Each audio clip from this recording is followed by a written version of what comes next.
The Harlem Hellfighters were the 369th Infantry Regiment of the United States Army. They fought in France in World War I and were known famously for being an all-black regiment from New York. The regiment's accomplishments as a unit was very well respected in history. However, at the time, there was widespread racism and discrimination, making the accomplishments not fully recognized until as late as 2015, when a member of the Harlem Hellfighters was given the Medal of Honor. More on this later. When the USA entered the war in April 6, 1917, almost 3 years after World War I began, the government brought in the Selective Service Act of 1917, which authorized the government to raise an army to enter World War I. This act allowed the military to conscript men into military service.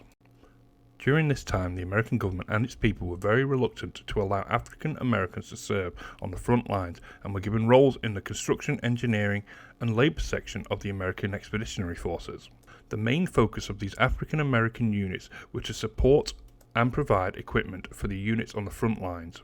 A smaller number of infantry divisions, which were comprised of all black men, did fight on the front lines, notably the 369th Infantry Division. The 369th Unit was sent to train in the Deep South at a training base in Spartanburg. During this time in history, people in the south of the United States were very hostile towards people of color. While the 369th were training, they were verbally and physically attacked by the locals who lived around the training base. Even the mayor of the town is quoted saying, "Any black man walks into our soda stores and asks to be served, they will be knocked down.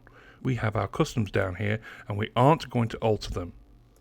The racial abuse from the locals continued throughout the unit's time in the South. Despite the reasons for them being in the South, they were never treated as equals by the people they were going off to fight to war to defend. Despite all the abuse, the infantry unit completed their training and were integrated into the United States Army. Due to racial segregation at the time, the 369th were not at first deployed to the French front lines, and instead used with other African American units to work on the docks unloading ships.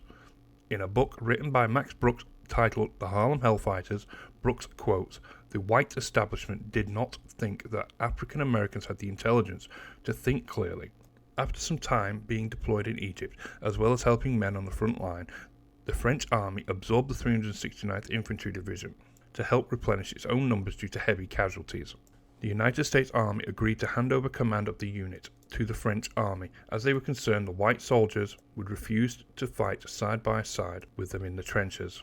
The unit were issued with French weapons, which include the Pvt rifle, which even before the war broke out were already considered to be obsolete. They only had a 3-round magazine, were very heavy and slow to reload. The unit were also issued with French helmets, belts and pouches.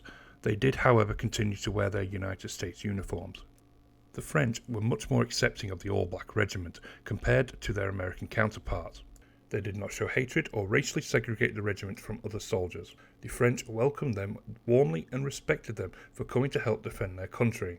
The French already had a large amount of non-white soldiers in their army, as they had colonials fighting in Africa.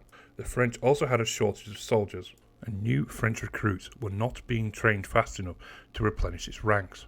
This may also have factored into them being far less concerned of race than the US military. On the 8th of May 1918, the 369th Infantry was sent to the trenches as part of the French 16th Division. The unit served on the front lines all the way up to the 3rd of July, when they were then ordered to take part in the Second Battle of Maine. After this battle, they were reassigned to the 161st Division in order to be a part of the counterattack by the Allied forces. During this time, the 369 were out on deployment for over 6 months. This would be the longest time any unit in World War I would be deployed for the United States Army.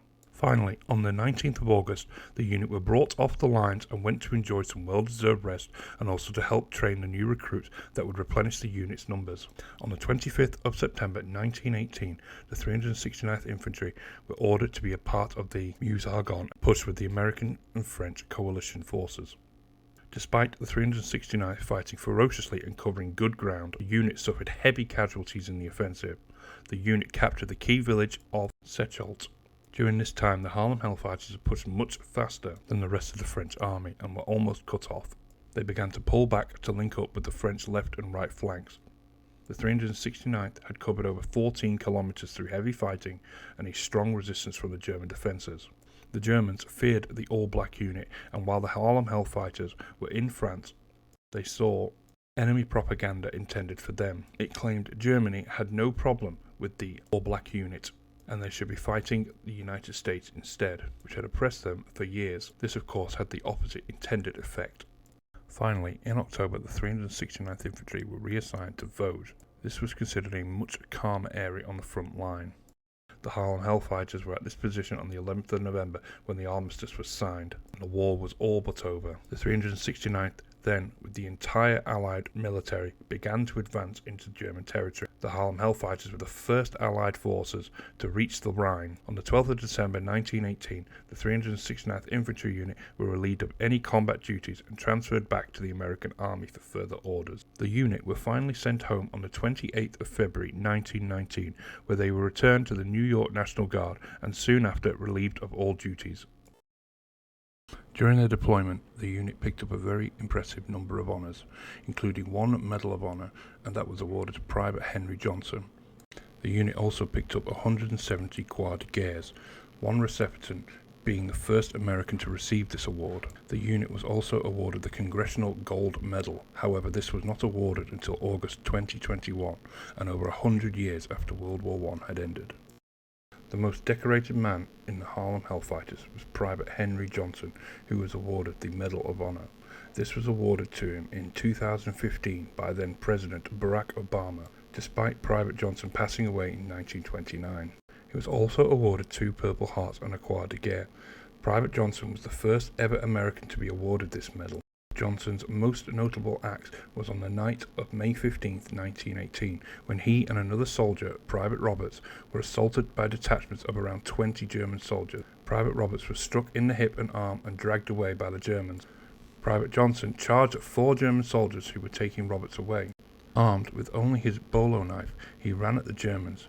Due to his ferocity, the enemy was stunned. Before they could react correctly, Johnson stabbed one of them in the head, killing him instantly. He was then struck with a bullet from a German automatic pistol. Johnson continued to charge at the enemy, slashing wildly and killing another German. After the dust had settled and the Germans had retreated, leaving a large cache of weapons and ammo behind in the panic. Johnson had received 21 separate wounds from his exploits the night before.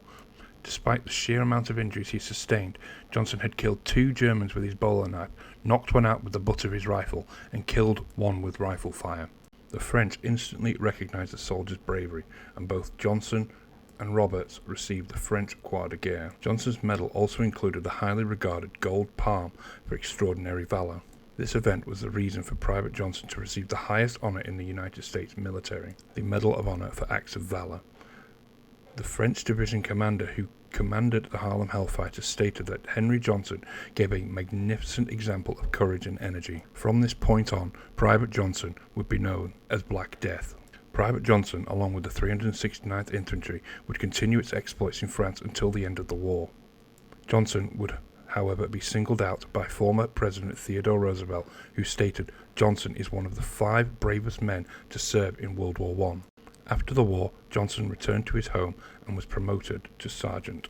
2 days after he arrived back, he led 369th Infantry Unit through the streets of New York in a victory parade in February of 1919.